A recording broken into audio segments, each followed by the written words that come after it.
नमस्कार, आप देख रहे हैं हल्ला बोल टीवी और मैं हूं आपके साथ सुरभि। सीबीआई की टीम शंभू गर्ल्स हॉस्टल पहुंच गई है और साथ में एसआईटी की टीम भी पहुंच गई है। इसके बारे में और भी विस्तार से हमारे साथ बात करेंगे हल्ला बोल टीवी के संपादक दीपक शर्मा और तिलका मांझी विश्वविद्यालय के पूर्व प्रोफेसर विजय कुमार। सर, तो इसके बारे में हमें थोड़ा बताइए कि अभी सीबीआई की टीम पहुंच गई है तो वहाँ क्या कुछ अभी हो रहा है। देखिए, जो हमारे संवाददाता ने वहां से शंभू गर्ल्स हॉस्टल से जो खबर भेजी है उसके मुताबिक सीबीआई की टीम पहुंच गई है शंभू गर्ल्स हॉस्टल। वही शंभू गर्ल्स हॉस्टल जहां जहानाबाद के पतियावा गांव से डॉक्टर बनने का सपना लेकर आई एक बेटी की जान ले ली गई। वही शंभू गर्ल्स हॉस्टल जहां उस छात्रा का उत्पीड़न हुआ। और अब एसआईटी 24 दिनों बाद भी जब कोई कुछ जवाब नहीं दे सकी कि छात्रा के साथ क्या हुआ, तो बिहार सरकार ने इस मामले की सिफारिश, इस केस की सिफारिश सीबीआई से कराने की कर दी। अब सीबीआई की टीम ने केस दर्ज कर लिया और सीबीआई कितनी तेजी से काम कर रही है यह दिखने लगा है दूसरे ही दिन। आज सीबीआई की टीम एसडीपीओ अनु कुमारी, जो कि एसआईटी को लीड कर रही थी, उनको साथ लेकर, एसडीपीओ अनु कुमारी को साथ लेकर सीबीआई की टीम पहुंच गई है शंभू गर्ल्स हॉस्टल। और शंभू गर्ल्स हॉस्टल में पूरे क्राइम सीन को समझने की सीबीआई कोशिश कर रही है।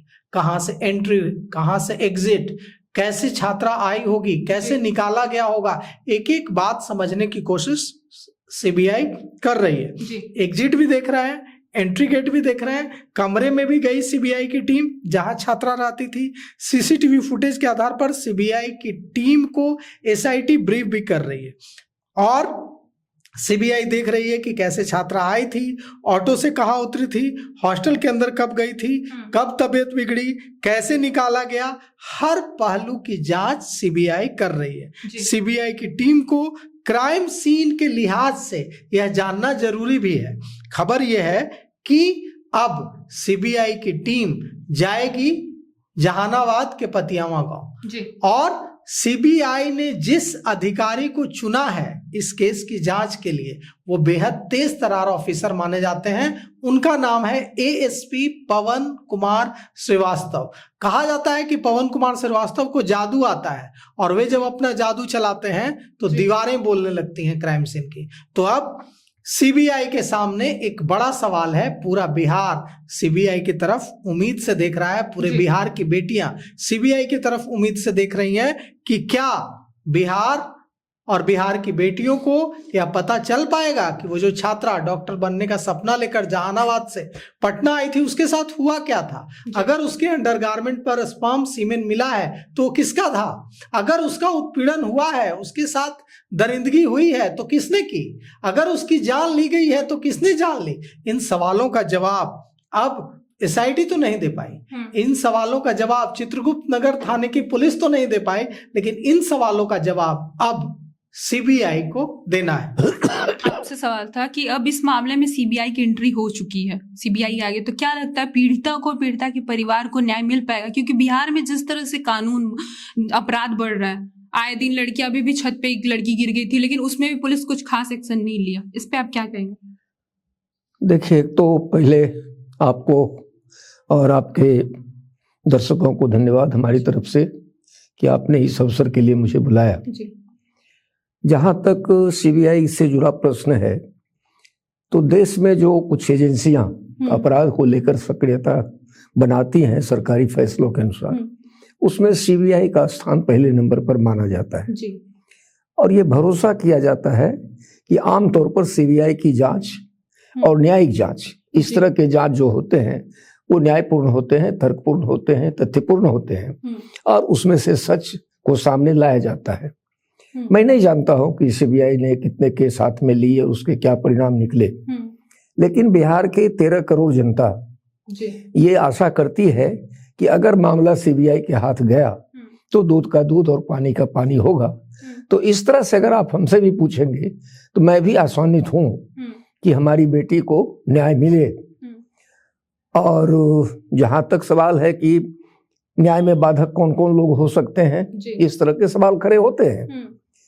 तो बिहारी समाज कुंठाग्रस्त समाज नहीं रहा है। बिहारी समाज स्त्रियों के मामले में जी व्यवहारिक तौर पर लड़ने भिड़ने वाला समाज रहा है। जी और अगर व्यवस्था में बैठे हुए लोग इस घटना को गंभीरता से नहीं लेते हैं और न्याय को सामने नहीं लाते हैं तो इसके दूसरे दुष्परिणाम भी निकल सकते हैं। देखा गया है कि सीबीआई ज्यादा टाइम, मतलब बहुत से केसेस में सीबीआई ने बहुत टाइम लिया है, 10 साल 13 साल, बाद में बोल दिया कि आत्महत्या केस। हालांकि पीड़िता के परिवार का भी यही है कि जल्दी वो न्यायिक जांच की मांग कर रहे थे हाईकोर्ट की निगरानी में, क्योंकि उनको भी भरोसा कहीं ना कहीं नहीं था, तभी तो मांग रहे थे। भाई एसआईटी की जांच में जी और दूसरे एजेंसियों की कोलाहल में जो फैक्ट सामने आ चुके हैं, जी क्या सीबीआई उससे भी आंख मूंद लेगी?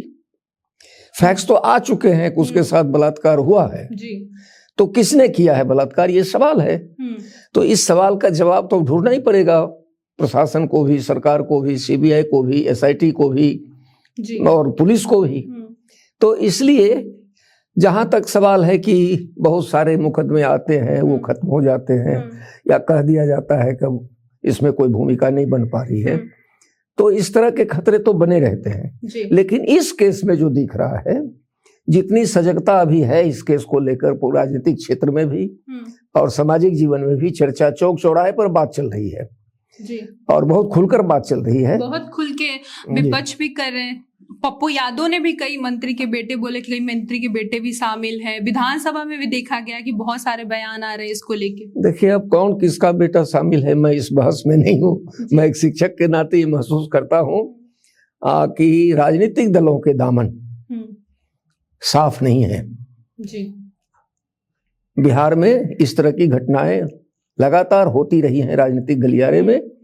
इसमें जो सकारात्मक बात है बिहारी समाज में वो ये है कि बिहार न केवल बिहार के स्त्रियों के सवाल पर, पूरे देश में जो स्त्री चेतना आज देख रहे हैं आप जी, इसको बनाने में बिहार के लड़के लड़कियों की बड़ी भूमिका रही है।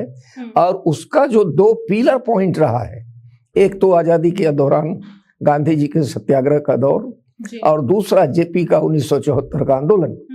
इस दौरान बड़ी संख्या में स्त्री और पुरुष घरों से निकले हैं, लड़के लड़कियां नौजवान लोग बाहर आए हैं और उन्होंने देश भर में नर नारी समता के नारे लगाए हैं, उसके वैचारिक पक्षों को प्रस्तुत किया है और कदम दर कदम इस तरह के अन्याय के खिलाफ वो लड़े हैं।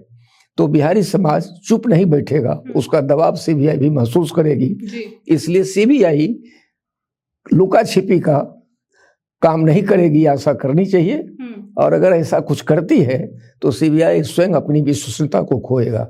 इसमें बिहार का कुछ घटने वाला नहीं है, लेकिन उनकी विश्वसनीयता दांव पर लगी हुई है। ये सीबीआई के लिए भी चुनौती है कि इतने प्राप्त तथ्यों के आधार पर अगर हम अपराधी नहीं खोज पाते हैं तो हम लोग मान लेंगे कि अब इस देश में न्याय नहीं मिलने वाला है। सीबीआई जिस तरीके से जितना जल्दी इस काम को फास्ट कर रही है, क्योंकि अभी कुछ दिन पहले ही केस हैंडओवर किया, शंभू गर्ल्स हॉस्टल के मामले की जांच के लिए पहुंच गई है वहां पे, तो इस पे आप क्या बोल रहे हैं? नहीं, देखिए, पहले से भी हम लोग ये कह रहे थे कि सीबीआई ने एएसपी रैंक के अफसर को इस मामले की जांच की कमान दी है। अमूमन ऐसे मामलों में सब इंस्पेक्टर या इंस्पेक्टर रैंक के ऑफिसर्स को कमान दी जाती है, लेकिन सीबीआई भी मान रही है कि यह केस जो है कितना अहम है और लोग इससे कितना, इसके जो अनसुलझे जो सवाल हैं उसके जवाब जानना चाहते हैं, इसलिए एएसपी रैंक के अधिकारी को इस केस की कमान दी गई है। तो और आप देखिए, अमूमन ऐसे मामलों में होता यह है कि 1-1.5 महीना सीबीआई को केस ट्रांसफर होने में लग जाता है, लेकिन इस केस में ऐसा नहीं हुआ। 12 दिनों के अंदर, रिकॉर्ड 12 दिनों के अंदर सीबीआई ने केस को अपने हाथ में ले लिया और जांच शुरू कर दी। और आज शंभू गर्ल्स हॉस्टल सीबीआई की टीम पहुंच गई एसआईटी की हेड अनु कुमारी, एसडीपीओ अनु कुमारी को लेकर। तो इससे साफ, और जो खबर आ रही है कि जहानाबाद भी टीम जा रही है बहुत जल्द। तो जो दिख रहा है वो ये है कि सीबीआई भी कोई लेट लतीफी नहीं कर रही है और सीबीआई की तरफ से भी, तो हमें भी सीबीआई पे अविश्वास नहीं करना चाहिए और सीबीआई को अपना काम करने देना चाहिए और उम्मीद रखनी चाहिए कि सीबीआई सच सामने लाएगी। हम इसकी बात करते हैं कि सीबीआई फला केस को नहीं सुलझा पाई, लेकिन इसकी बात नहीं करते हैं कि कितने केसेस हैं जिसको सीबीआई ने सुलझा लिया। ऐसे भी दर्जनों केसेस हैं जिसको सीबीआई ने सुलझाया है। तो हम उम्मीद करते हैं कि शंभू गर्ल्स हॉस्टल कांड उस फहरिस्त में शामिल होगा जिसे सीबीआई सुलझा पाई है, उस फहरिस्त में शामिल नहीं होगा जिसे सीबीआई नहीं सुलझा पाई। सीबीआई शंभू गर्ल्स हॉस्टल पहुंच चुकी है और इस केस में को तेजी से जांच की प्रक्रिया में ला दी है। अब देखना होगा कितनी जल्दी सीबीआई अपराधी को सामने लाती है। इसको लेके आपकी क्या राय है हमें कमेंट करके जरूर बताएं। फिलहाल इस पेशकश में इतना ही। तमाम खबरों के लिए देखते रहे हल्ला बोल टीवी। धन्यवाद।